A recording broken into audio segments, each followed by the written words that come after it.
Good evening, Doha, and salam alaikum to you all. We are pleased to present our 25th episode of the virtual Big B Meetup. Big B Meetup is a community initiative founded in 2018, now taken to the virtual world during this pandemic. It is dedicated to my mother and inspired by the people of Qatar. Today, we celebrate World Mental Health Day. And with us are my phenomenal guests, clinical psychologist Kanika Jindal, Qatari life coach extraordinaire Mohamed Al Hayder, and my yoga maestro, my buddy Vishnu Prasad. Welcome. Namaste. Yes. Thank Uh, you. I'd like to start with Kanika as always. Ladies first. Kanika, would you please introduce yourself in a short note and then I'll go to Vishnu, let him introduce himself, and then Mohammed. Sure. Thank you, Bosco. It is a pleasure for me to be part of the Big B meetup and share this wonderful platform with the amazing speakers. A World Mental Health Day to all of you. I am Kanika. I'm basically from India, and I've relocated to Qatar in the year 2015 after my marriage. I am a mother to 18 months old boy who keeps me happy and busy, and he has been my coping kit during the pandemic.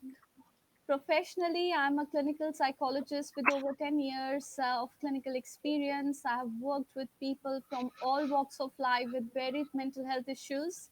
And presently, I'm working with Qatar Airways as company psychologist.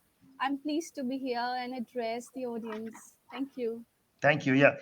Vishnu, I know you don't need an introduction, but please could you do that for a few of our guests who don't know you maybe? Sure. My name is Vishnu Prasad. I'm from India. Actually, the proper place is Kerala. So I've been in Qatar past 9 years. It's going to be 10 years. Vishnu, I So cannot hear you. Can you put your volume a little louder, please? louder. You can hear me now. Yeah, yeah, much better. Yeah, Better. Okay. yeah. Okay. So I'm from India basically. So I've been in Qatar almost close to now 10 years. So I'm teaching yoga classes, and we have a yoga studio in Sheraton Hotel. So normally we do all the classes there and different resorts and hotels. Normally we tie up. And past 6 months we doing because of the corona, we doing a immunity class for the people, not only in Qatar, for everyone. So free live classes. And it's a very coincident that when we started that time, we start also I joined his show Big B Meetup, and we just today ended our 200th session non-stop. So I'm joining. It is like a coincidence. Yeah, exactly. Yeah. Thank you, Vishnu. Exactly. I forgot to say that. We have to all applaud Vishnu because he's been dishing out. Yes. Thank you so much. Vishnu has been dishing out free yoga classes from the start of the pandemic, not just for Qatar, but for the world. And we all have been so thankful. I have friends from, Canada to even Australia who have tuned in to his program, and he's been phenomenal. So I requested him. He has to come on the show, and as he said, it is so right to have him at the start of this program of mine and on the 25th episode of my program. And incidentally, so is Mohammad Al Haider. Uh, Mohammed, please introduce yourselves to our guests. Sure. My name is Mohamed Hayder, and I am a Qatari certified life coach. I have masters in positive psychology, and I have been, along with some certification in emotional intelligence and extended disc, um, I have been in the people field. That's what I like to call it, for the past, I think now 12 years. Wow, I like that. People feel, I like that. We're going to come back to emotional intelligence there with you, Mohammed. But going back to Kanika, Kanika, could you, since you're, I mean, I shouldn't say this, but it is true. Since you're a newbie on my show, this is your first ever Big B meetup. Let me put you on the spot here. Can we unravel what's behind Kanika? Give us your life story. Give us your journey. How did you choose? To become a psychologist. Give us the pros and the cons, and give us your inspirational story, Kanika. Sure, Bosco. Thank you. Well, my story as a psychologist start in the year 2004. My sister has inspired me to become a psychologist. I did my bachelor's from Delhi University, followed by my master's in clinical psychology from Jamia Millia Islamia. It has been wonderful journey. Then I continued and I did my MPhil in clinical psychology from Institute of Human Behavior and Allied Sciences from Delhi again. I practiced as a budding psychologist in India with some of the reputed hospitals and polyclinics. I was also associated with some of the top notch universities as guest faculty. And then, as I earlier said, I moved to Qatar in 2015. I worked with a private allied healthcare center here as the head department of psychology and primarily focusing on pediatric population with special needs. I think when I started in Qatar, it added rich experience to my knowledge as a psychologist, working with international population. It allowed me to understand expats, local population, their challenges in the community and in the world at large.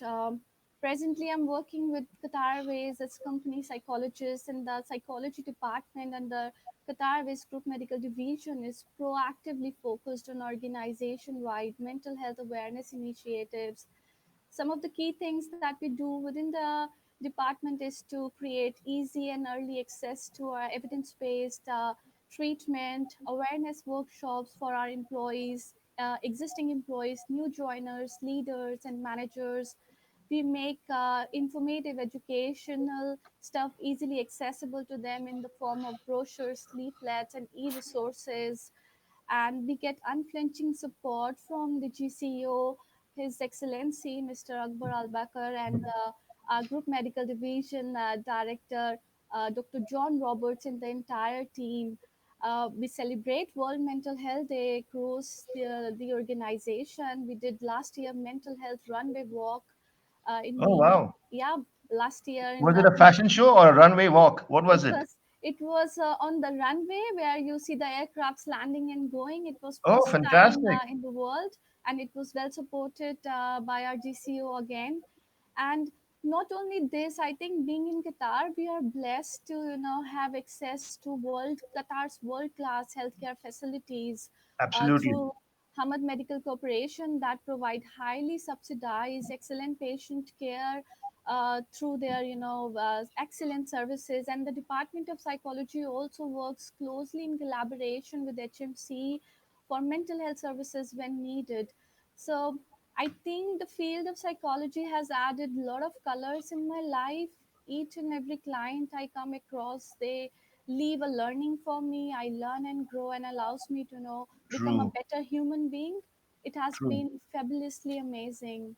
Very true. Yeah. So, this year's theme is kindness. Now, we all need kindness, right? Uh, you Well, had something to say about that because earlier you were mentioning that there is a much bigger theme than kindness to yeah, uh, to the theme this year. What is the theme, Kanika, for this year's Mental Health Day? I keep yes. saying mental wealth. I don't know why. I mean, health is Health wealth, is right? That's wealth. all. Health is wealth. That's your unconscious slip of tongue. Health is wealth. So, yes, Bosco, I agree. Kindness is something very, very important. And this year's WHO World Health Organization's official World Mental Health Day theme is mental health for all, greater investment, greater accessibility. Basically, the recent report published by World Health Organization has indicated that nearly 1 billion people globally suffer from mental health issues. And when we talk about severe Did you say mental 1 health, billion? 1 billion? yeah, yeah, 1 billion, and I that's think that's a globally. wrong number. I feel the whole world suffers from that. Well, But they don't Bosco, want to say it. They don't yes, want to say it. And yes, that's what I'll quote a very famous Qatari psychologist, a Qatari life coach. They fake it and they don't make it. yeah, see, amazing, amazing. And Bosco, I'm happy that you raised this important concern. Imagine these statistics have come when most of the people don't report mental health issues. The report also said that more than 75% of the population do not have access to mental health services. If actual number of people start seeking mental health services, I think we are all sailing in the same boat. It's Exactly. equivalent or maybe more than physical health issues, the prevalence rate. Uh, True. Even people with severe psychiatric condition, the report also mentioned that their lifespan, decreases 10 to 20 years as compared to the general population. The rates of suicide has been estimated to be 800,000 annually, which is one death, due to suicide every 40 seconds, and it is also the second leading cause of death globally. So I think Yeah. for all of us, this is amazing that this is a community talk show to spread awareness and to True. generalize and destigmatize, the idea about mental health. It's very, very Very important. true. Kanika, I want to say there's a lady, Kelly Kaur Adams, online here, and she just said, "Well said, Bosco," to the statement which I made earlier. But Kelly, that is not my statement. That statement has been made by the gentleman on my right hand side, Mohamed Al Hayder, at my event on disability. So the statement of they fake it and they don't make it is something quoted from Mohamed Al Hayder. He made this statement, and it's been embedded in my mind ever since. That was in May 2018. He was on my program on the disability, and he just was phenomenal, and I'm a fan of his since ever since. Yeah. I'd like to move on. I'll come back to you, Kanika. I have many more questions for you.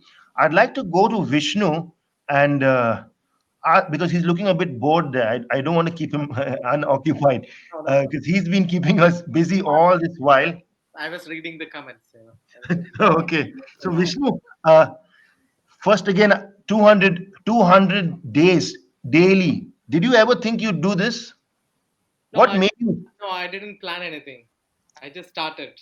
Then people bring me to 200 days. Yeah. And that is world kind. That is kindness. That's the theme, kindness. World Mental Health Day, and you're already being kind with us since the first day of quarantine. So how do you relate to? Especially, especially a lot of Pardon, no, continue. Please tell me.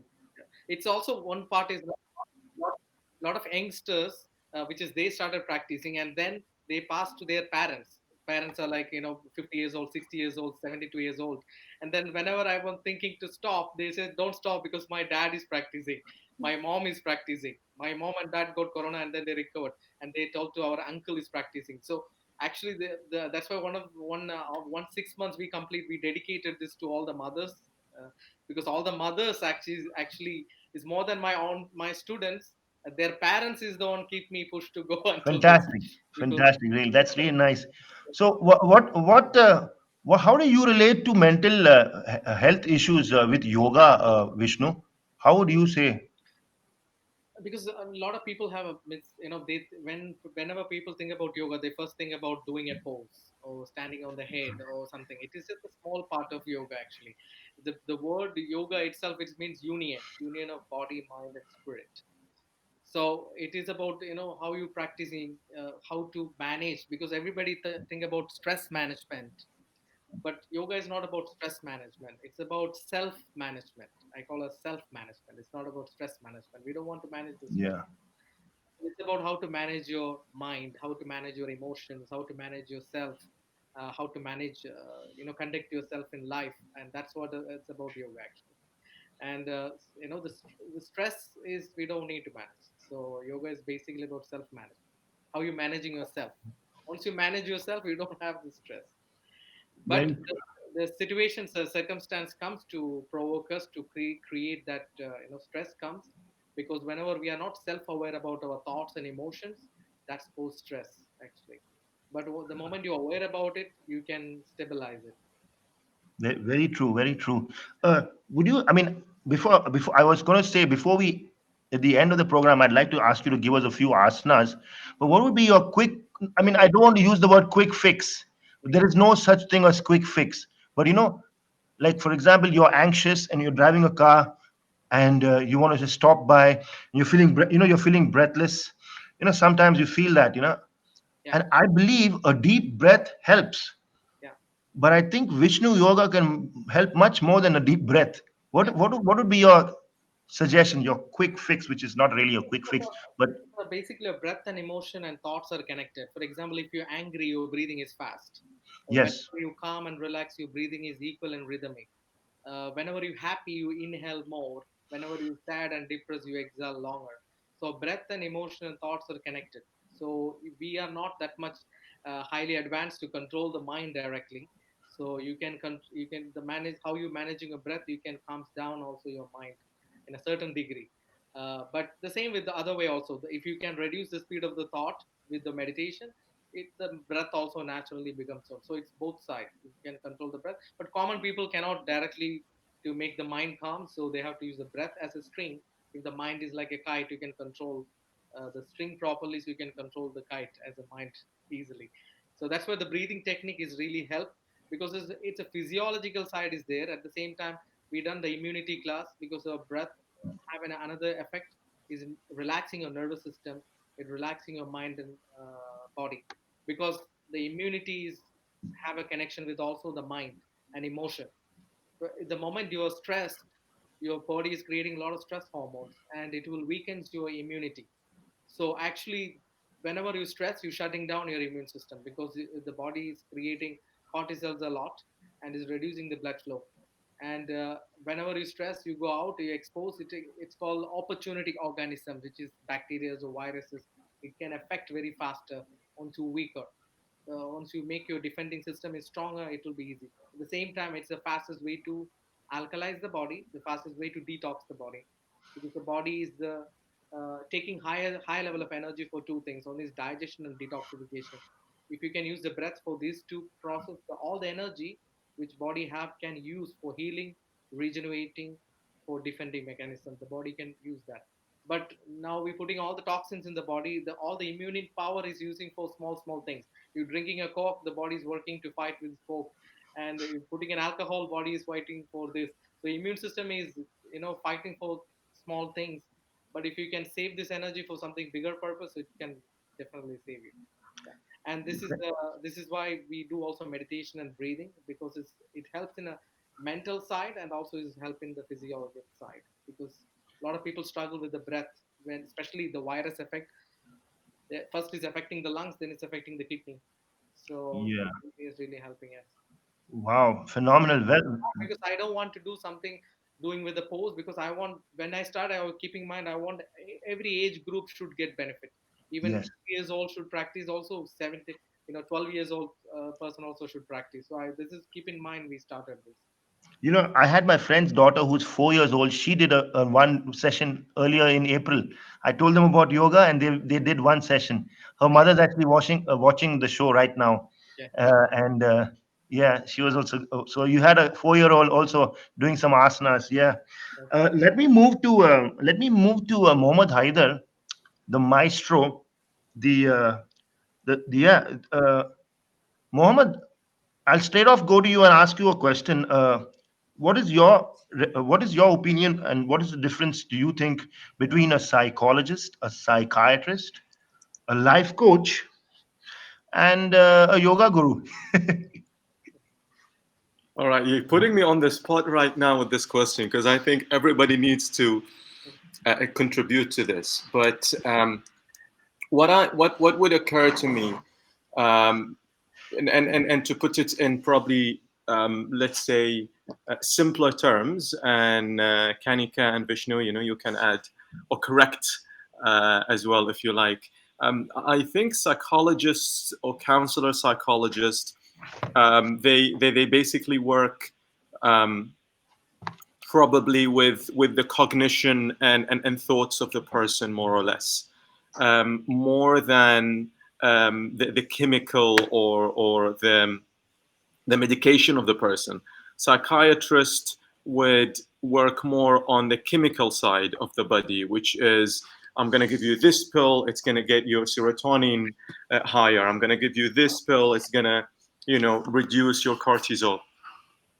So I would imagine this is probably is the difference between these two. When it comes to life coaching, and a lot of people come and ask me what this is about and how it differentiates from the others. I would say you can come to me as long as you are not mentally ill.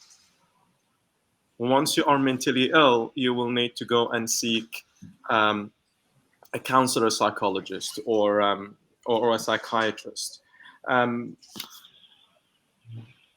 probably yoga, I would imagine it's all about bringing awareness to taking charge of one's thoughts, emotions, to be able to live in the moment, to be able to be present more, and probably do something with the physiology of the person. When it comes to so going back to when I say to people, as long as it's you're not mentally ill, you can come to me.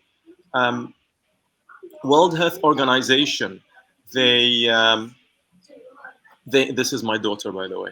That's fine. That's fine. Don't worry. This is a community program. Please, no issues at Um, all. so the World Health Organization, they define mental health as it's not the absence of mental illness, and that's something that we all need to be aware of. When the person is not mentally ill, it doesn't mean that they are mentally well. Absolutely. Spot on. And that's what we need Another gem. Another gem from you. Another gem from you. you like that, yeah? If somebody's not mentally ill, it doesn't mean that they're mentally well. Yeah. And that's where we fall. In positive psychology, they call it languishing people. And languishing is opposite to flourish. It's like when you have a flower that flourishes, and then you have flower that languishes. The flower not necessarily is going to die, but it's in a state of it needs a lot of factors that gives it a life. And when you go and give it some water, expose it to sun, give it the right fertilizer, you give it the right care, then eventually it flourishes. And that's one thing that I think everybody needs to know about. When So, you are not mentally ill, it doesn't mean that you are mentally well. so you got to nourish to flourish. Absolutely. And you've got to go through the process. I always say this, guys, nobody is immune to be mentally unwell. True. And I would raise my hand in there. I would say I'm not immune. Me too. Me too. We go through this, and the question is, how can we get ourselves up after we fall down? And it's okay to fall down. Great question from Kelly Kaur again. People are so overwhelmed that they don't know how to help themselves. Thank you, Kelly. Thank you so much again. This is a question I wanted to pose again because I wanted to pose to you guys because I want to break the stigma, the taboo that going to a psychologist, a psychiatrist is having in the community, as a whole. Like people are shying to say that they go to a shrink or need help because they are going a bit cuckoo in their mind. I would say no, shout it out loud, ask for help. Then it's better to ask for help than going up the stairs and throwing yourself away from a skyscraper. So that's one of my prime reasons I'm celebrating World Mental Health Day today, to break the stigma about going for asking help from any psychologist or psychiatrist. Uh, and that's one of the main reasons I'm having this program today. And And ask for help before it's too late to ask for help. yeah, yeah, I want to ask you. You were saying that there's a certain thing. How do you define somebody when he's mentally ill? I mean, just give me, like, for example, Kelly is asking any signs that we can look for. Would there be any signs of? I'm gonna Am leave I? it for Kanika now. Yeah, sure, sure. Yeah, Thank sure, you. sure. Thank you, Hayder. I really like the way you put it out. I think you opened it up to the public, a big star in the audience. And thank you, Kelly, for asking such amazing question. By the way, I'll be. Kanika, Mhm. Kelly is an ex-employee of Qatar Airways. Huh? Oh, amazing to She's have been her there on for our maybe, brand. yeah, she's been there for nearly 15 years. She was the head of a marketing division of Qatar Airways. She's a head honcho. Huh? She's a Amazing, big Kelly. kahuna. Pleasure to meet you here on the Big B Meetup. Thank you. So, Yeah. all right. So I want to say two things here. I'll go up with the more generalized one, and then I'll come back to Kelly's question. So, I want you all to imagine that if we ever fall down and then we get our, let's say our arm fractured, what do we do usually? We go to the doctor, we seek help, we get a plaster done, And not only that, after that we get sympathy from the people around us. They give us safe place to sit, we take care that we don't get hurt. This is the kind of treatment we give to our physical body. When we talk about mental health issues, they are invisible signs. Now, what happens in mental health, because it's not visible to other, the acceptance is less in society, and because of the prevalent stigma, people also refrain from talking about it. Rather, True. we keep on re-experiencing and reliving that emotional trauma, and we keep suffering in silence, and that is the time when it keeps mounting up. Now, coming straight away to Kelly's question, when we talk about mental health, it's not seen as a difference in, kind. It is there or it is not there. It is seen as a difference in degree. From being mentally healthy, that's the mental health continuum, to developing mental health issues on a regular basis. Also, we all experience wide range of emotions. We may cry, we may feel happy and excited and sad and fearful. Now, three golden parameters as audience that you can all take off from here, how to keep a watch on your mental health. That's intensity, frequency, and duration. If you find yourself that, let's say, you have been feeling sad, lonely, or you have been feeling bad for a prolonged duration of time, or you find yourself that you have been frequently crying or being irritable on the edge, or it has been too intense, I think these are good enough indicators for you to think that it's time to let's go for a professional, help or chat.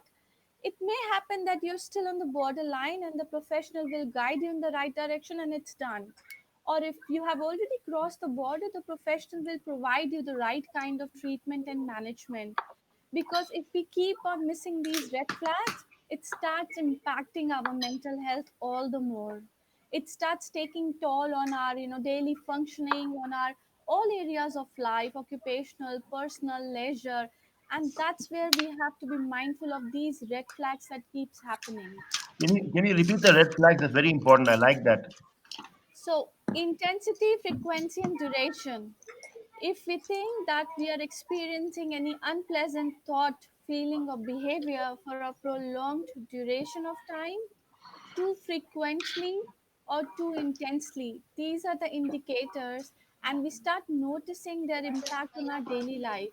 These are good enough indicators that there's something wrong with me, there's something wrong, there's something happening in the inside that I need to voice out. I need to, ask for help. Okay. Also, wouldn't going to a good ear, listening ear help also? Like going to your best friend or going to your, going to somebody who has a good ear for you. Yes. So again, going back to the mental health continuum, so we have this healthy zone. In the healthy zone, we feel all of these emotions, but when we come back to our normal self. Then comes the reactive phase. Reactive phase is usually when people around us, like our family and loved ones, start telling us there's something wrong with you. Why you are not going out these days? Why are you so snappy these days? This is the time when, if we work on our own self through self management techniques, or go out, for support through our loved ones, near and dear ones, it really helps. Because if somebody is there to boost your morale and confidence and show you that we are there to, provide you support, that is, the time that it really helps a lot. But if we still miss these red flags and we end up going to other side of the continuum, then we definitely need, professional help. That's Yeah. when it starts impacting many areas of our functioning. We Very, start noticing that we are maybe avoiding our leisure time, so we are avoiding to talk to people, our sleep is badly disturbed, our occupation is getting impacted, we are reporting sick at work. So these are some additional, red flags that starts, flagging up. very true. Yeah. There's another question for you from Yusra Mushtaq. How to maintain a healthy work-life balance? Can you address that quickly, Sure, shortly sure, rather, so that I can sure. move to the next question? Thank you, Yusra, for asking me this. I think to maintain a healthy work-life balance, it's integral for physical, mental, and emotional well-being. And then there are some quick tips that I can share with you. It's equally important to prioritize your work as well as your personal life goals. Stick to them also, manage your time, set clear boundaries at workplace to avoid burnout. At the social level, develops enough good enough support system, socialize, ensure that you spend good time with your loved ones, and personally make sure that you have good time for yourself, for self-nourishing, self-soothing activities. You take enough rest, eat healthy, keep yourself well hydrated. I think these are the key ingredients. And if you still feel that things are not working well, please go out and seek for professional help. Okay, I'm going to move this. Thank you so much, Kanika. You've been answering them like crazy and very well. Uh, Mohammed, I have this question is from Elizabeth. She's a friend, and I like her question very much. And I would like you to answer it because it's. I would go back to Kanika too for it, but I'd like you to tackle this if you'd like, because you're good at this one. Absolutely. So the question is, how can organizations, corporates distinguish between the fakes and the real people who are silently suffering? I think we need to ask the question. The question first that we need to ask before this question is what it is that makes people fake suffering in the organizations. And if I could answer in one word, it's safety. Do people feel safe to speak? Do they feel safe to show vulnerability? Do they feel safe to express themselves, or don't they? So once safety is there, once the organization is given the safety net, the place, like for example, Kanika, she is in her organization being a psychologist and supporting people in there. Are organizations providing this kind of professional help to their staff or not? And organizations must look at this seriously because mental illness has a cost, stress has a cost, anxiety has a cost, depression has a cost. It costs in money the organization. If they paying hundreds of thousands to employees, or if not millions of dollars as salaries, and these people are stressed out, how will they perform? How will they produce? How will they create a return on investment for their company? They will not. And that's why there is a huge need for the organization to have a safety environment, a place for people to go and speak up and open up and show some vulnerability, and proper professional support in there. Absolutely. Fantastic answer, Mohammed. You're the right guy to go to, man. You're the right guy. Kanika, would you like to tackle that a bit? Would you like to add on that a bit? I think Mohammed, answered it beautifully. Just to add into that, as a psychologist, I can always, vouch for the fact that I wouldn't call it that people are faking. I would say that it speaks a lot about them. What made them do that? Same as Muhammad said. And there may not be a mental health issue, but they're still suffering at some point of time. And that's why within the organization we have innumerable success stories where staff have gone through major physical or mental health issues, and with the support of the organization they have recovered successfully and returned to work. And that's the mantra what we follow in Qatar Airways also. We work as one team, and employee safety, well-being and health is our top priority. Very true. Very true. Yeah. Vishnu, I want to have a. What is your take on all this? And also, the Janice had just said about insomnia. Are there any asanas or something from the yoga angle for insomnia? Yes, definitely. The pranayamas really helps to relax the nervous system, which is a lot of people have been even shows in the screenshots that how the improvement of their sleep during the done the sessions. Because normally our nervous system, the mind is normally 10 to 15. The alpha stage we call as is thoughts speed is 10 to 14 cycle per second, which is called alpha, which is 20 to 24 cycle per second, which is called beta. Like it's the speed of the thoughts. Vishnu, can you get the sound a little closer to you Okay, because I cannot now hear you actually. now is okay. Yeah, Okay. better. Yeah. So, like if they can relaxes the nervous system, they can definitely sleep. Like the pranayama, for example, we have alternative nostril breathing, which makes the nervous system more calm and relaxed. And then when you do the prana, increase the prana level high, the speed of the thought will slows down, and it will really help to increase the sleep. because insomnia it's a sleeping problem actually. And also highly recommending people like don't watch the screen just before the sleep. And I highly recommend people to eat food a little bit early so they can also have, because your body is still working on. If you're having food at 10 o'clock 11 o'clock while you're sleeping, the body is still working, so you don't get a deep sleep, you cannot sleep properly. At the same time, you're watching a screen, so it's breaking the brain very alert and active, so you can't sleep. So you have to also do certain life changes also to come out from the insomnia, like sleeping disorder problems. So Very true. it's part of Very true. life also, because everybody is at 11 o'clock also in like Instagram or social media, and I cannot sleep. And also the mind also start works, it start functioning. So you have to give the rest, and the sleep also will increase the immunity, because sleeping time is the body's healing and regeneration, everything is happening. So if you are not sleeping properly, it depositing accumulating toxins in the body. That's why people jet lag and tired the next day if you don't properly. Even your brain get fogged, you cannot function properly with the clarity. And that is also like, if you, it is also all kind of mental things also comes how your lifestyle it is.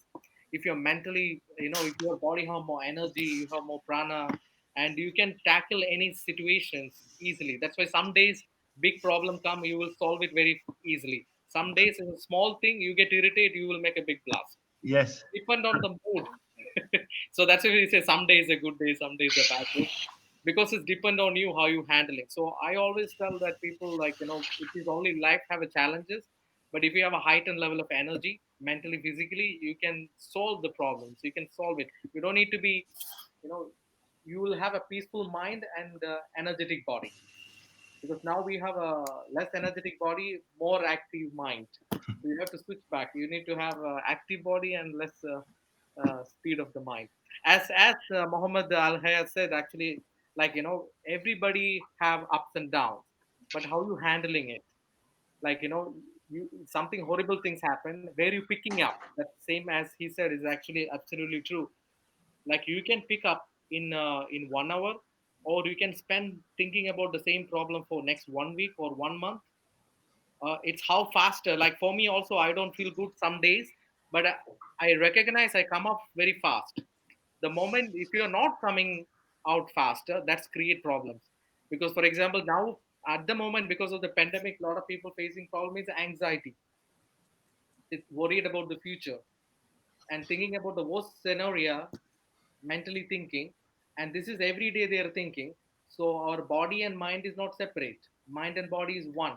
So basically unconsciously and subconsciously, they're training their nervous system and the body and teaching how to feel the anxiety, and they reach a point that they get panic attacks. So unconsciously reprogramming, this is subconsciously happening. So how faster you picking up is very important. So you something happen. If you stay in that position, you're not going to resolve the problem. You will going to increase the problem, and that's why it accumulated. It's become a part of your body and it's part of your personality, and it's called home. Like we have a home screen in the mobile. So some people's home is automatically all the time angry or all the time stressed. So because this is how we teach emotionally our body continuously. After a period of time, it will reach, for example, stress peak, it reaches, become depression. Anxiety is reached peak, it becomes panic attack. So how faster you coming getting up is also very important, because it's happening unconsciously. You keep thinking about it, you keep training your body, because many people have a misconception mind is somewhere here on the head and body is something here, and body and mind is not separate. Body is your unconscious mind, it's one, it's not separate. If you Body don't, is the unconscious mind. yes, it's one, it's not separate. So if you don't teach your body emotionally, you cannot change. If you cannot change your biochemistry of the body, same like this is why people drinking and smoking, because what happened when they drink, it changing the biochemistry of the body, they feel relaxed. And then they one two bottles not enough after a while, they need more bottles to feel that like this. Basically what happening is changing the biochemistry of the body. And this is the same thing happen when you do breathing exercise, yoga, or any kind of exercise you do. It release happy hormones, endorphin and dopamines, and you teaching your body with the happy hormones. So you have to immediately coming out, you can do some kind of physical activities, you can come out, do that. if you're having some problem, just do one round of, just do a running. You don't need to do yoga, just do a running. After that, you Yeah. feel like some kind of energy. You feel like, because what happened, it changes your biochemistry immediately. So problem will come. You don't expect that, like if you practice yoga meditation, there will be no problem will be there. And that's what makes the life interesting. If everything is fine, there is nothing, this is boring. So so challenges should be there, but that's how you grow also. But how you handling something comes, you handle it smoother, so you handle with peaceful mind. Don't handle with, things. So challenges will be there in life. There will be, not going to be everything is peaceful. Don't expect that day is Thank, also thank come. you. Thank you, Vishnu. I will use this tactic on my mother-in-law. Okay. Thank you so much. Yeah. This is a lovely question come up from Gigi. What do you think are the causes of the mental health issues like anxiety, trauma, bipolar disorder, or mood swing? And how you can help a person having this mental health issues aside from consulting a psychologist, counseling, and some sort of mental health exercises. That's straight up for you, Kanika, with a little help from Mohammed because I love going to Mohammed. He's my go-to guy today. Yeah, and I think he answers very well. Even I'm enjoying his answers, really. So I'll take the technical part and I'll give the diplomatic part to, Mohammed to handle. So when we talk about causes of mental health, there is no single cause, of mental health issues. Genetic predispositions, biochemical balance of the body, our life circumstances, stress and trauma, these are all in combination the causes for mental health issues. When we talk about all these conditions that you have, laid out, when I was explaining the mental health continuum, and if we are in the initial side, in the healthy coping and in the reactive side, I think support from loved ones, a non-judgmental attitude, allowing them to speak up their heart out as it is and not judging them, not dismissing their emotions, staying as a strong supportive pillar around them, asking them what will make them help, feel better. These are some of the things that, really, really, helps your loved ones, your friends, and family to cope with life challenges. However, I would also like to say that a point comes when we need, professional, help. And I cannot emphasize enough that this is the same way we treat, physical health issues. So if I get a wound here, it won't heal by itself. Just because it's visible to my naked eyes, I will either apply some ointment or pop a pill to, heal it further, but I will do something or maybe a home remedy. The same goes for mental health issues. It's definitely, valuable being supportive, but at the same time, even if it's invisible, if the help is required, the help is required. We cannot avoid it. So over to you, Mohammed. Please share your insights, Thank you guys for your nice words. Um, I would, well said, Kanika. And what I would add to this is, if you really want to support those kind of people, stop giving them advice. Stop advising them. Advising in neurologically, advising people make people become defensive. If people start saying to others, stop doing that, start doing this, they become defensive because it's coming from a very judgmental place, even if there is a great intention in there. Wow. People who are not feeling well, they need to be heard, they need to be accepted, they need a touch, they need a hug, they need just to look in the eye with a sincere way of saying, I understand what you're going through. Wow. In my tradition, I'm talking about, Muslims, for example, when people come up with these kind of issues, and I would imagine most religious traditions would go, oh, maybe you don't pray very well, maybe you're not very close to God, maybe you need to go and fix your relationship with God, because your relationship with God is great, then these kind of mental illnesses should never come to you. This is the worst thing that we can ever say to people. One of the reasons why. Mohammed, It's not Yeah, only in Muslims, it's in Catholicism also. My mother-in-law says this to me daily. exactly, and that's what I said. It's It's religious like tradition. some kind of Bosco, issues with is your mother-in-law watching the show? Yes, she is. She You is. won't be able to sleep tonight, I think. I don't think so. yeah. So Yeah. so I would argue that the reason why most people commit suicide is because they don't have a reason to live. Absolutely true. That's true. And one of the reasons that make people hang in there is when they have people who love them unconditionally, accept Wow. them unconditionally. That's what these people need. Stop giving them advices. Imagine that with every piece of advice you're offering, you're going to give $1,000 away. Would you give Mo- them 1,000 Mohammed, advice? can you hang on a minute? I just want to clap for that. Yes, yes, true. No, seriously, unconditional love is hard these days. But hey, I have a pet dog. Yes, continue, please. So I think this is what we need to do. We need to stop looking at how to fix it and just be with them. If Wow. they ask you for advice, give them the advice. And I learned this, by the way, guys, the hard way. When I got into coaching and psychology, I wanted to advise everyone. I wanted to lead everyone to the light. I want to bring them all to, you know, to to feeling good. And I was annoying people with my advice. A lot of people started to avoid me until I decided, you know what? I'm not going to give advice until people ask for it. And magic happened. Absolutely. Absolutely. Absolutely.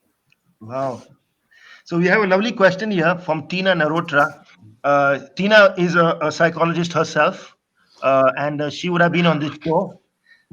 Apologies, Tina. I'm definitely having you on the show in the future. This is a question from Tina. Any tips to support those who need to return to work but are experiencing anxiety due to worry about COVID-19? I don't know if it's anxiety or they're just shamming it. They don't want to go back to work, maybe. Yeah. So I would say, pull up your socks, carry your bag, and hey, head back to work. But who am I to say that? Let's ask it. Let's ask the professionals here. Let's ask Kanika again. Let's go to her. Yeah. What do you say? Thank you, Tina, for asking this question. So, like within the organization, what we are doing from the outset of COVID-19 pandemic, we have switched to telehealth services, and we were virtually connected with larger segments of employees. In even in adjusting to working from home, it wasn't an easy job. It was widespread remote working over overnight, and we were told to do that. I think the journey has been definitely challenging, but we have sailed through well. And now, when we were returning to office, this is a very apparent issue worldwide. Organizations are facing. So, what we are doing and what we also recommend to others, that we are working closely with leaders and managers to arrange for gradual return to office. So we give them they can come and visit office for few hours in a day or few days in a week. We make a plan for them which is more comfortable. We support them from medication or treatment point of view if required, if it is clinically significant.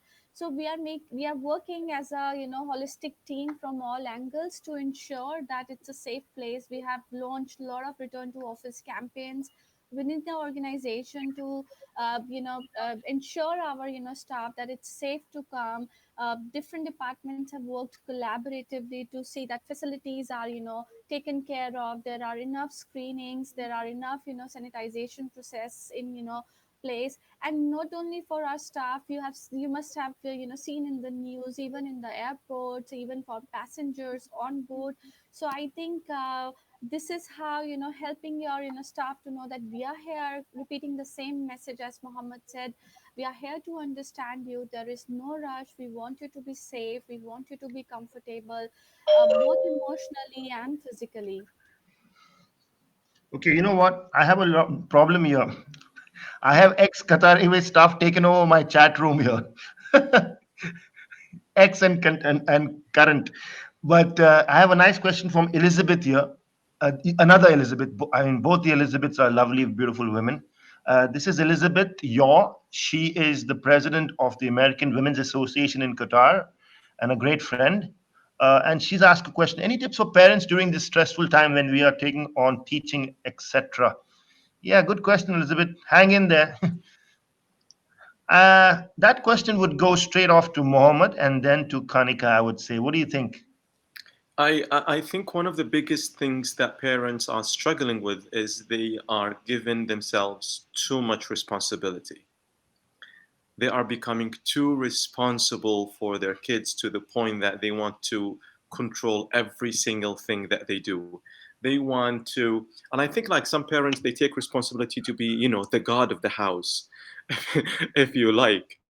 And it's just like, give yourself the permission to be a human being. At the end of the day, don't take too much pressure on you to make everything perfect for the kids. One day they did not do the homework, it's not the end of the world. One day they did not really do their hair very well, when they went to school, it's okay. One day they were struggling to, if they are at home and they're struggling to get certain things done, it's all right. I mean, we all, when we were kids, we messed it up, right? And it's okay for them to mess it up, it's okay for us to mess it up. It's fine, don't put too much pressure on you guys. So that's, I think, what I would say is just like, relax, chill, take it easy, and enjoy the process. Okay, I'll go. I want to just butt in here and give that question to Vishnu because today his son has given him a lovely gift. Or was it yesterday? So you've been good to your son. How are you tackling your son or It's parenthood during this quarantine? normally I don't tackle. My wife is the one tackling. So Okay. no, he been fine, and we've been not because for me, according to me, like I started yoga at the age of 15. I was inspired by my grandfather and other masters. Wow. Actually, my father wanted to make me a software engineer. So now I'm 37 years old. So so I don't have. I just give to this. His life is for him. He choose whatever he wants. So we don't give any kind of pressure to him. If you and he when you don't give pressure, they will enjoy. We create a situation that we don't make education like if we say go and study, I want to go and study with smile. So we never pressurize him. The only thing is we don't allow the mobile phone, and if you want to watch anything to the TV, there is still no mobile phone. Okay. Yeah, until You, now. you know, yeah, Mohammed, it's an Indian thing or it's an Asian thing. Your kid should either become a doctor or an engineer. Yeah, That's it. There's nothing else to become. So yeah, just imagine if the whole world are only doctors and engineers, I would say the cobbler would make much more money than the doctor and an engineer if there's only one cobbler in the world. Yeah. And then I would also say that Vishnu, you're still a software engineer, but the only difference is you are for human software yeah. engineer, not for the gadgets. Yeah. A better job, you see. So Absolutely. Very, very well said. I Ka- Kanik- there, Ka- there is some people still asking the solution and everything. I think the solution already Mohammed Al Hayder already answered. They need a hug, they need care. This is Yeah. the main thing. True. And the same, it's also connected to what Kanika said. And you need love and connection and everything, and you have to take also some responsibility yourself to ask, because many people are silent. Yeah. So Yeah, true. both which is said is it's connected, but it's come to one point: self ownership and responsibility.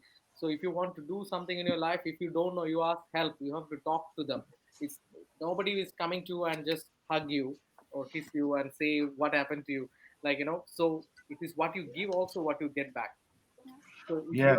if you are not good with people, if you are very rationally behaving and you have some problem, for sure nobody is going to come to you and ask you how are you, because they're scared about you going to shout at them. So it is also taking some certain level of self ownership and responsibility. So take some Yeah. responsibility. If you're not feeling well, ask. And because sometimes people also they're afraid about what other people will think. What my friend, if I tell this to my friend, what he's going to think about me. If I tell this to my boss, what he's going to think about. They're afraid about judgment, so they just hide it, and they keep hide and it deposit, and there is a point come they cannot manage it. So asking is very important. And also same as Mr. Haider said, if you ask only, you also get support. If you don't ask, even he said the same, if you don't ask him, he is not going to give. It's the same, you have to ask the help him, ask him so he can help you. So if you're not asking anything, even in social media, I know for sure a lot of people want to ask the question, and nobody, and only less people ask the question. So, and whoever asking question, they don't care what other people are going to think or judge. I'm going to ask the question. I'm really appreciate that. Yeah, true. Kanika, since you're a reputed pediatric psychologist, how would you tackle that question from Elizabeth about being stressful with your kids now in this pandemic? I think I will just add to what Mohammed and Vishnu has already mentioned. See, this has been a tough, phase for all of us, including our children. And what I've been telling parents time and again, and like since I work with, the organization, so we work for the employees and we emphasize those among us who are parents that uh, be gentle with them. Do not pressurize too much on the teaching. If across the globe, all children are sailing in the same boat. Don't think that they are missing out on something. Please understand that this role has come to us surprisingly. As a mother, let's say you're also working for your organization, you're also a mother, you're also a teacher. So the same home that used to be a comfort zone has become a sort of quasi prison, and you have to share so many roles. Now, talking about children, they are confused too. Maybe the initial days would have been okay. They were happy, oh, we are not going to school, it's a party time. But soon you all might have noticed that they were, feeling edgy, and they were just thinking, why we are not going out? Why I'm not seeing my friends? Why I'm not seeing my family and cousins? And the irritability was building up. Many of us might have encountered some tantrums and behavioral issues. What is more important for all of us to remember? How we are embracing this whole experience. The experiential account of it will stay with our kids all throughout our life. They are observing us constantly. Be gentle and compassionate towards your own self. Be gentle and compassionate towards them. This is just one, unusual, unprecedented times and situations we are facing. And let me emphasize that as mankind, we have been rebellious, we have been resilient, Yes. we have been amazing. We have come out with flying colors. And talking about Qatar, I think we were in one of the most safest parts of the world where we had less restrictions relatively. I'm an Indian. I know how much the state is, back home. I'm worried about my loved ones. Just let it be. Some things we just don't have to, overemphasize on. We Yeah. are all there. Just seek support from your loved ones and be supportive and kind to your True. kids. There's a lovely question from Janice because I agree with her.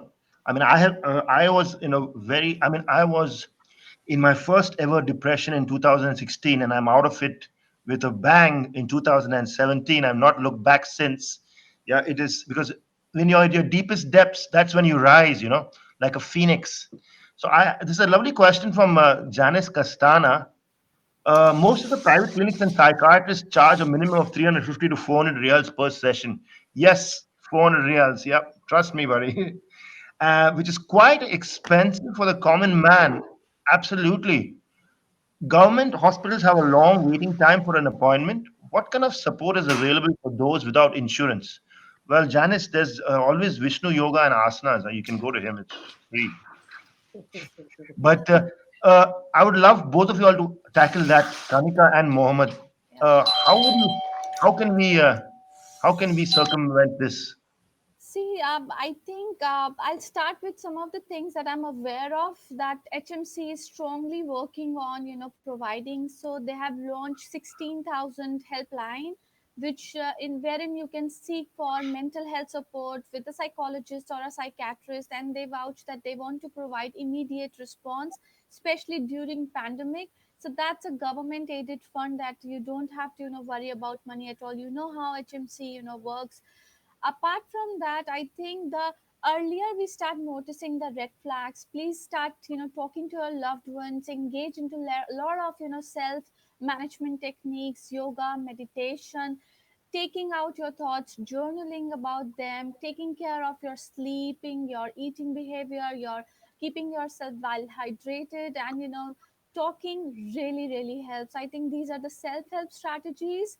and going, like approaching people like Mohammed, who are doing amazing job in the community as life coach. So we take care of the red flags in the beginning and do not end up reaching to the point where we develop mental health issues. And same goes for Vishnu.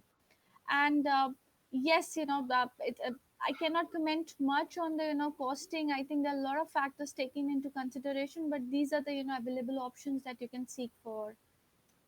Mohammed, Yeah. over to you. I thank you, Kanika, and thank you for sharing. That HMC are actually offering these kind of hotlines for people to call. I'm going to share with you a small, example of or a story. It's not really a big story, but it's just like an anecdote. And I wanted to further my, like, it's about a few months ago. I wanted to further my certification level in coaching, and if I want to go and get to pay for the program for me to do that, I will need to pay around 11,000 riyal. Okay, and what I did, I went online and I got somebody who is getting 1/3 of that price. And I got somebody from South Africa who is, I would imagine more. I would argue that he is more qualified than a lot of the people who, not everyone, but some of the people who are offering this kind of mentoring program here. And that's what I would suggest to you guys is the world is there. You're not really stuck with anybody who's here. You can do it online, and then if that person is prescribing for you something, you can go and basically get that prescription. Even now, then the local health centers, they offer now antidepressant medication, as far as I know. So you can play around the rules, try to get somebody who is good, renowned from abroad. You can go to the cheaper countries, and then voila, you can get proper support with an affordable price. So you don't really have to be stuck with having somebody in within the location that you are in. Thank you so much. That's a lovely insight. Kanika, this is for you. This question from Natasha Vasilopoulou. Now I understand how Vishnu has a tough time, introducing some of the guests who come on the daily yoga because their names are so long. But I Natasha, hope I got it right, Natasha. I love your first name, Natasha. Natasha. Uh, yeah. So online school, Also, 6 hours. Six six. hours. Yeah, that's a big task for the kids, huh? Yeah, So what is your opinion on this? sure. That's too long. See, Natasha, I completely feel you. I cannot deny the fact that screen time doesn't do too much good to any human brain from infancy, till the elderly. It's tough. But let me put it like that. I think we have been lucky to be part of the technologically advanced era. And Yeah. this, social media has been a part of our survival kit during the pandemic world. Most of us are expats here, and we know how challenging it was when we were away from our families and couldn't take break and go and visit them. So it has been really, really challenging. Now that the restrictions in the state of Qatar have lifted and we have the privilege to go out, I would emphasize that education is something that we cannot avoid. So that 6 hours of schooling is important because schools are still phasing out, but try to digital detox after that. So once the school hours for your children are over, please try and take them out in the natural sunlight, in the greenery, engage them into non-screen activities. Uh, I think it's enough of screen time otherwise, and I think that should help. And again, please remember this is just a temporary phase. With each passing day, we are coming more closer, to the end of pandemic, and we'll all be out of it soon. True, true. Kanika, there's another question from Rachna, but I'll put it over to Mohammed. But even you can answer it because I don't know if Mohammed is suffering this situation because he's living in his own country, which is Qatar. But Rachna is living in India, and I think she's missing you. Yeah.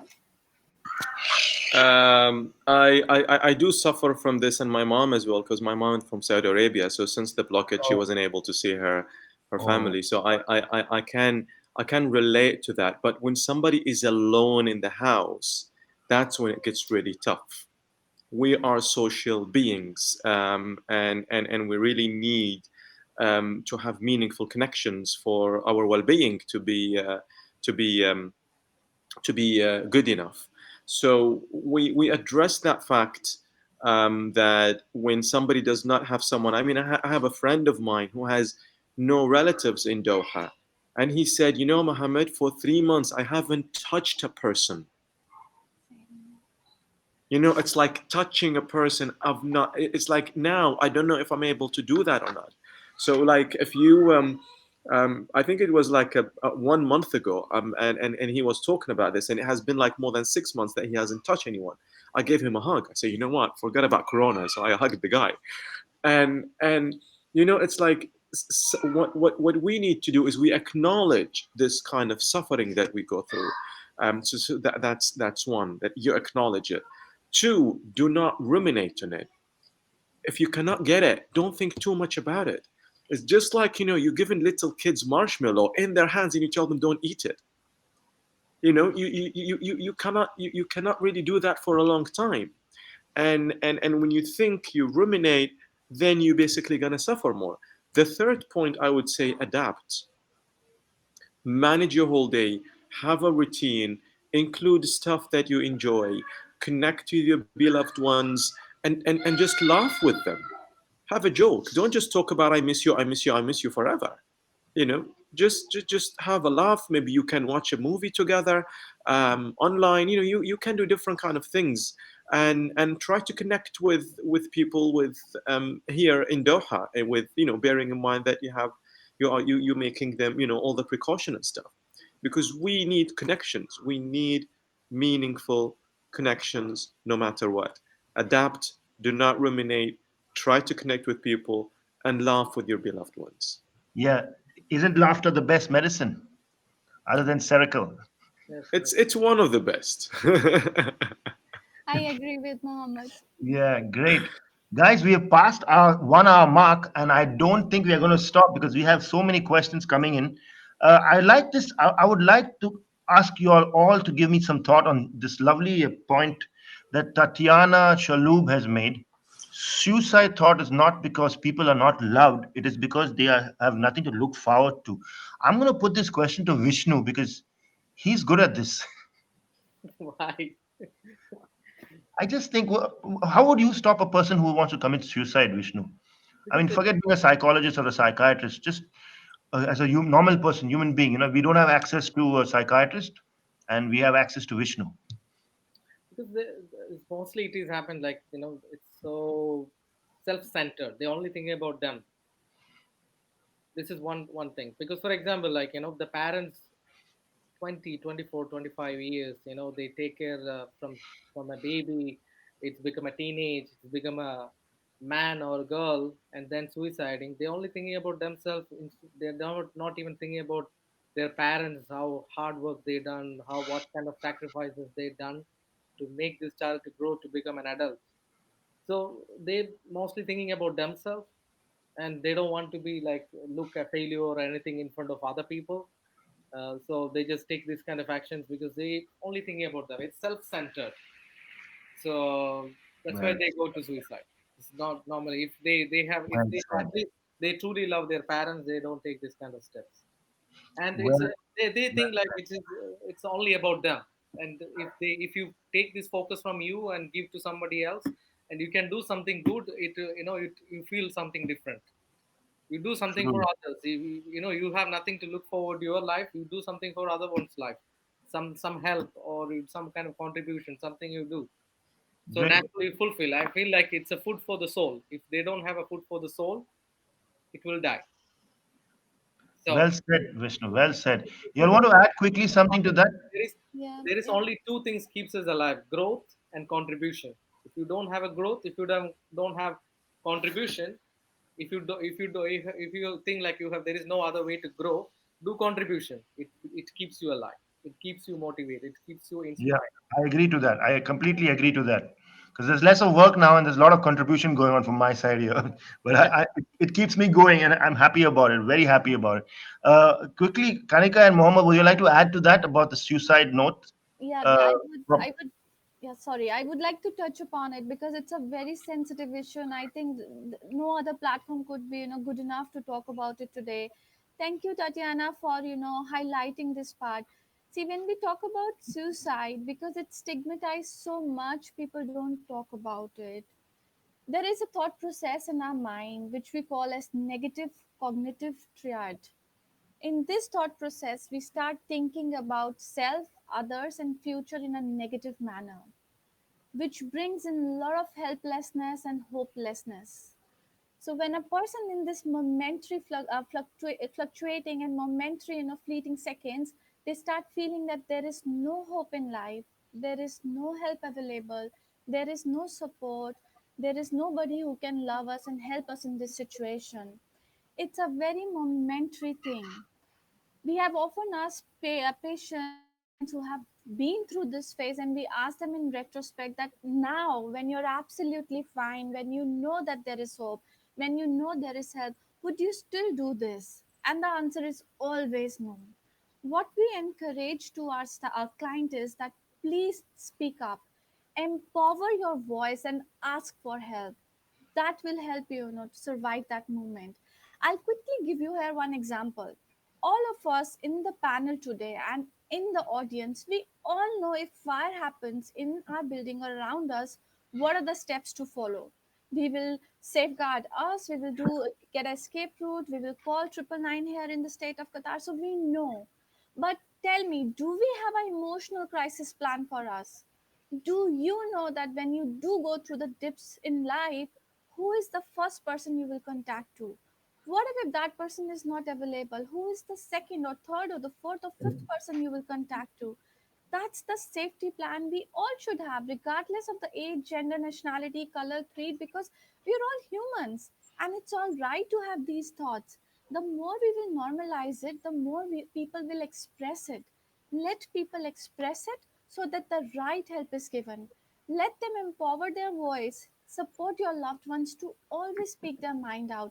Never shut them down. Never tell them that, oh, don't think like this, don't talk like this. Ask them, tell me more about it. What makes you, say this? What makes you feel this way? How Yes. can I help you? Do you want to speak to me, or do you have a person in mind you would like to talk to? Do you want me to get the professional help? These are the right ways to handle it.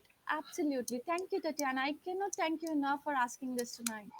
Yeah, exactly. Mohammed, you want to add something there, please? I would love to Yeah, hear. what my colleague said is really lovely. I would also add to this is um, we need to understand the reason why people think about suicide because they are not able to live with the painful life that they have. Life living becomes so painful to the point that they believe that dying is going to take all this pain away. When somebody is in real pain, they don't think about anybody else but themselves. It's a very natural human tendency when they are in severe pain. All their attention is going to be taken away from everything else but trying to get that pain away. Now imagine if somebody's pain is to live, somebody's pain is to wake up, somebody's pain is to talk to people, is to interact with life. So we really need to understand that the reason why a person would commit a suicide because they think dying is better than living. That's true. And that's when we really need to be with them. And as Kanika said, is to really offer them that support. The last thing that they want to hear is what you're doing is wrong.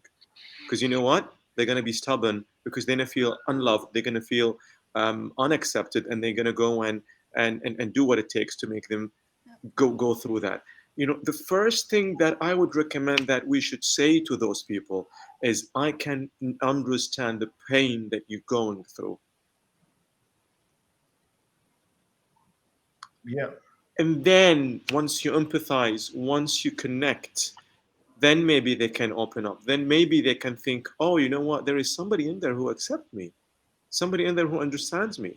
Because every time I bring any ideas about that, I laugh about it sometimes. And sometimes people who are suicidal, they would laugh about it and say, I wish I don't exist. and they're going to say it sarcastically, and it's going to pass on. Or sometimes people are going to be, quiet, more even sarcastic about it. And they give us certain messages. We need to listen to these messages, and to offer them more empathy, more connection, and more understanding. And then, try to help them to say, how can I help you? As Kanika said, Very what's true. what you're going through is normal. You're not the only one who going through this. It's like, um, by the time that we started this session, and now, according to Kanika, we, I think, have about 100 people committed suicide. Yeah. That is crazy. Yeah. That is really crazy. So we really need to go and understand that, yes, you are in pain. Yes, you're going through this. Don't laugh about it. Don't offer a lot of advice. Just connect with them first. And then after that, um, ask them, how can I help you? You have all the reason to feel that way. And I'm sure there is a way. Let's find the way together. Let's think about it. Very true. Wow. I'd like to add, I'm very thankful to a lady called Humaira Wa Ali Reza. She's actually given us the email address of MOPH for mental health website created by Qatar for MOPH in Arabic and English with wealth of information. Please visit SEHANAFSIA at moph.gov.qa. So for all our listeners, and for ourselves, if we need any help, don't shy away. Don't shy away.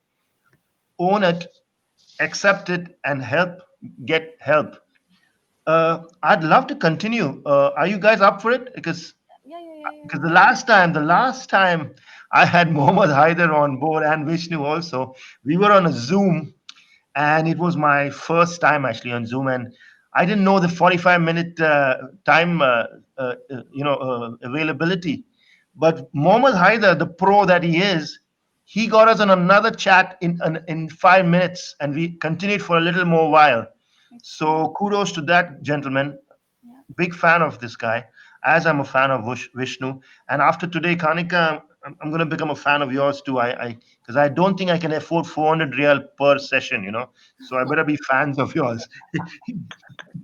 Yeah. So there's a nice question from a guy called Bhat, and he had something to do about vacation time, and you're taking it in Doha. You cannot do anything about it. That's really a good question.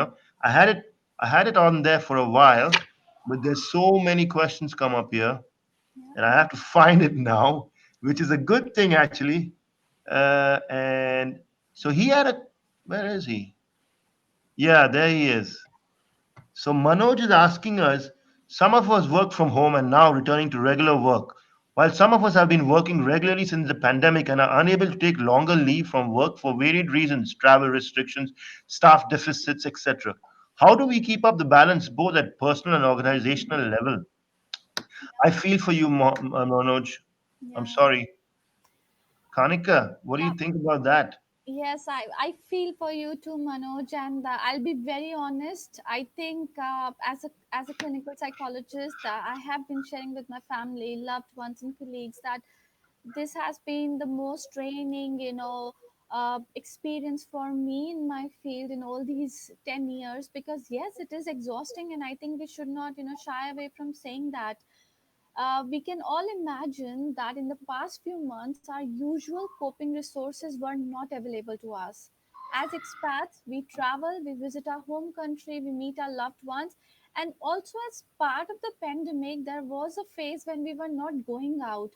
We could not meet our loved ones. Socialization was completely, discouraged. So we have reached to a point that things have started lifting a bit. What has been helping all of us is to try and exercise control over those aspects of your life where you can. For example, eating healthy food, keeping yourself well hydrated, ensuring that you get enough exposure to sunlight. Weather is blooming nicely these days. The early morning sunlight is very, very important. Sunlight is a natural mood lifter and is also a natural sleep regulator for all of us for our biological clocks. What WHO recommended that at least 30 minutes of physical exercise for every adult during this pandemic time because of our limited mobility, and 2 hours of exercise for children during this time. Ensure that you have a proper routine. Aim for 7 to 9 hours of sleep cycle. Try and have your fixed routine, what time you goes to bed. If your job routine is not that of the shift job routines, but try to form a sleep ritual if you are in the shift job routines. These are some of the things. Additionally, definitely socialize, go out in the parks, in the nature, meet up with the friends, develop your support system. And when it comes to work, I understand because I work with an amazing organization that yes, it does get challenging at times due to operational requirements. Still try and practice and speak to your team members and have some healthy boundaries around work. Express yourself, see how you can manage your work area that wise. And I think if you're taking care of all those things, and also the advice is given by my co-panelists Vishnu and Mohammed, I think they were invaluable assets. If we follow all of this, I can assure you that we are doing good. Because one thing this pandemic has taught us, despite all the challenges, our adaptability, flexibility, and coping has become much more better. We have come out much more resilient after this pandemic. Yeah, very We true. all agree. Like as same as Mohammed Al Hader and Kanika said, like why they both very well give all the tips, because some are asked question, so they can answer, they can give advice. So the person who is going through, their responsibility to ask them, because and ask the right people, like how they asked to Karnika and Mohammed Haider. So you ask the right people. It's not like you ask to maybe your neighbor who have no idea about mental health or not caring about their body and mind, nothing. They just watching only movie. So if you ask them, of course they don't give a right advice. So and you get discouraged, or maybe this person can tease you and joke at you. Why you are like so? Then you get discouraged to ask anybody else. They think like if I ask someone else, maybe they are going to make fun of me, so it's better I keep it myself. They keep it myself silently, as Miss Karanika said, especially people, as Mr. Mohammed Al Haider said, people who is alone in home. They don't have family, they're alone. Like they're staying in the one apartment, they alone, they have no friends there, they just staying stuck in their home. And those people, uh, they just, as Karnika said, they keep thinking about it, and that split seconds, which is there is nobody around them to help them or to advise them, so they keep in that situation, they take suicide or any kind of things. But it's like as a person, it's like, for example, if you are going through something, you have to take the first step to ask people help, and ask the right people. Never be shy for asking, so True. but ask the right people. If you ask the right people, for sure you get the help, and Yeah. nobody's going to make fun of you, nobody's going to judge you, but you ask the right people. Yeah. Mohammed, I was actually telling Kanika before the show started that I'd like to get her son on board. Actually, all three of y'all, if you all can get one of your kids, I mean, Mohammed has more than one kid. Kanika, you can get your kid, and Vishnu, we can say we can get a lovely picture of all of you all on the screen. But Sure. before that, I would like you all to give us your message of love and peace to everybody before we end the program. And I'd like to start with Mohammed, go to Kanika, and Vishnu. I have a special one for you. Okay. I'd like you to give us one of your favorite asanas. My favorite is the one where we are the sound breath, which I want to do at the end. That gives us sound sleep. So I want Actually, to end with actually that. to improve the quality of the sleep, actually. I want to end with that, yes. So let's go to Mohammed Haider for his fantastic message of love and peace for all of us All and right. sanity. I'm going to shock you with whatever I'm going to say right now. Um, Stop thinking about the pursuit of happiness. Stop striving for happiness. Happiness is a feeling that comes and goes just like any other feeling. Um, Life is full of challenges, and it's not really about being happy. It's really about having a peace of mind within the stormy chaos that we are in. Very good, very Can good. you say that again? Because I want people to hear it again. Because Mohammed, are you, by the way, are you publishing a book anytime soon? Pray for me that I do that, man. Yeah. No, no, if you're publishing a book, I would like to give you some of the photographs from my collection of images of Qatar free of charge. Okay, I'd love to do that. I'd love to give you some of my photo. Thank As I you, know, man.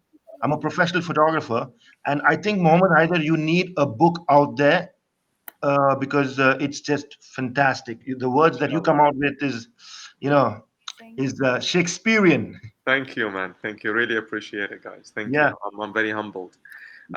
So what I was saying again, it's not, life is not about happiness.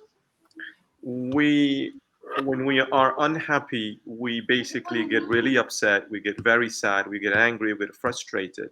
It's not about happiness. Happiness is a feeling that comes and goes just like any other feeling. What we really need to look at, we need to look at having a life with meaning and life with peace of mind in the midst of the storm. That's what we really need to have. With all the storm, with all COVID-19, with all these kind of stuff that we are in, it's very difficult to be happy. So it's not really about happiness. Peace of mind in the storm, and create meaningful activities.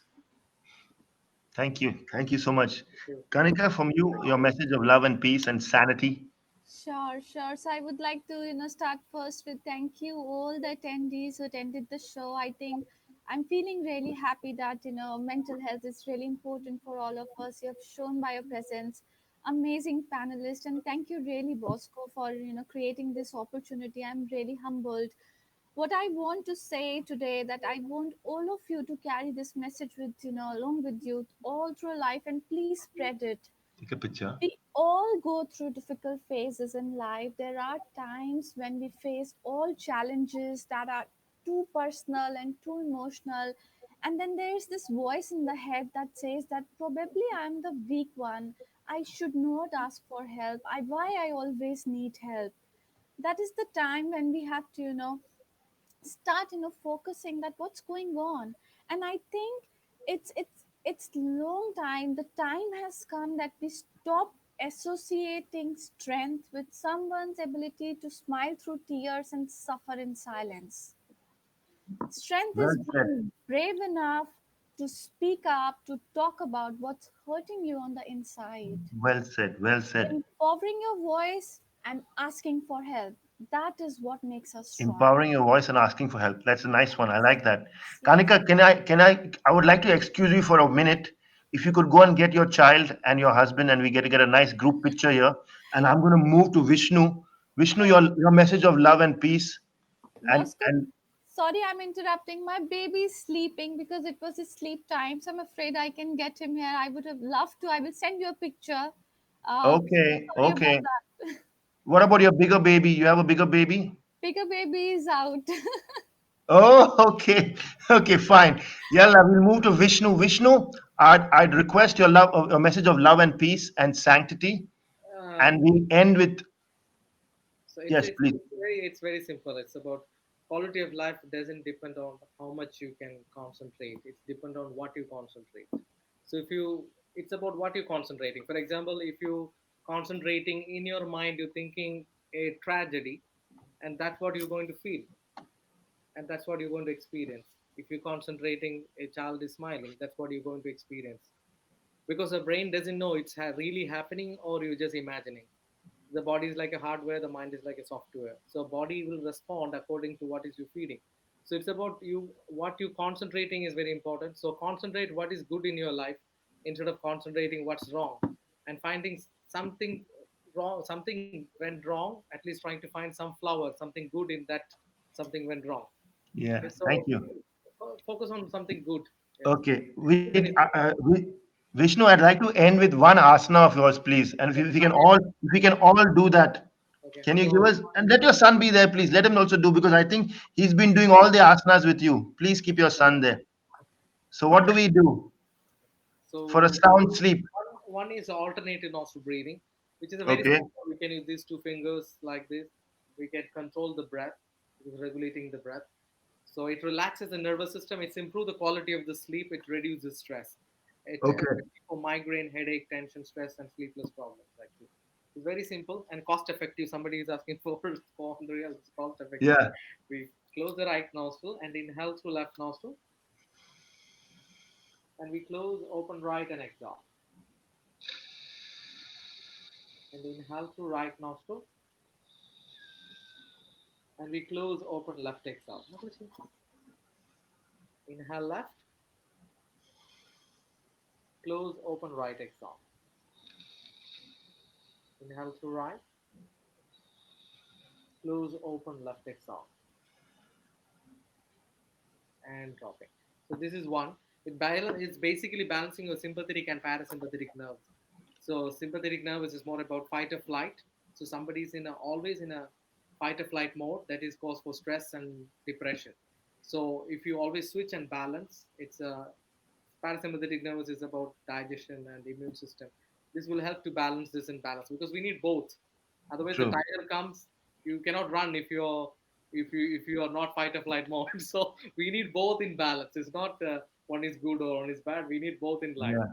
Yeah. Yeah. So Well next said. one is the the sound breath, which is your Yeah. favorite. That's my favorite. That's my favorite. This is same like a sound therapy, which is a sound vibration to stimulate the entire brain nervous system. So it's just like an activation.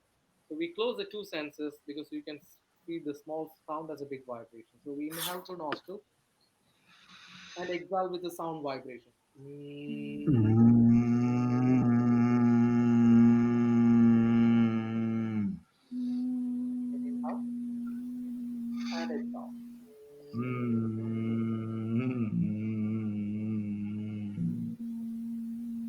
And dropping the hands. I And now cheated there. even they doing this kind of this breathing technique, even they for even depression patients in hospital, they trying this breathing technique to reduce for depression. Wow. Very Great. effective. Yeah. And another accolade I want to tell you all is this has been my longest session ever. The last one was at Khalid Al Jaber, the first Arab to cross the Americas and the Silk Route. Well, Khalid Al Jaber, Habibi, he's in Germany now. I have to tell you, we've broken your record. Yeah. So this is our longest session. And Mohamed, I hope you're rest assured that we didn't get cut off at any point. Yeah. Thank you so much. I would love to have you guys again because this is not the end of virtual Big B meetup. Even when we finish the pandemic, I would like to continue because Big B meetup, virtual Big B meetup, has been very successful in bringing communities together, not just in Qatar but across the world, just like how Vishnu has done with yoga. I'd like to thank one and all. Thank you, Mohammed. Thank you, Vishnu. Thank you, Kanika, for coming on the show and for your fantastic information and you've just been just amazing. And yeah, we're still getting more accolades here, but I will have to say, ma salama to everybody. Thank you, one and all. And thank you, viewers, for sticking in there 92 minutes. MashaAllah. So you guys have nothing to do today, huh? Voila. It's also Thank this, you so much. we I'm have to so happy. I hope we made a difference to everybody, or at least one person. And I think our job has been successful today if we made a difference to somebody. Yeah, Yeah? I think they were doing the most important job today, taking care of their self and their well-being. So kudos to everyone. Good job. Yeah, thank you. Shukran. Bye, Shukran. guys, and have a lovely evening. Yeah, and a great week ahead. Yeah. Thank Thank you. Thank you, you. Vishnu and Thank Kanika. you. Thank you, Thank you, everyone. everyone. Thank you, Basco, man. Mohammed, You're Thank welcome. you. You've been family. wonderful. Thank you, Karnika.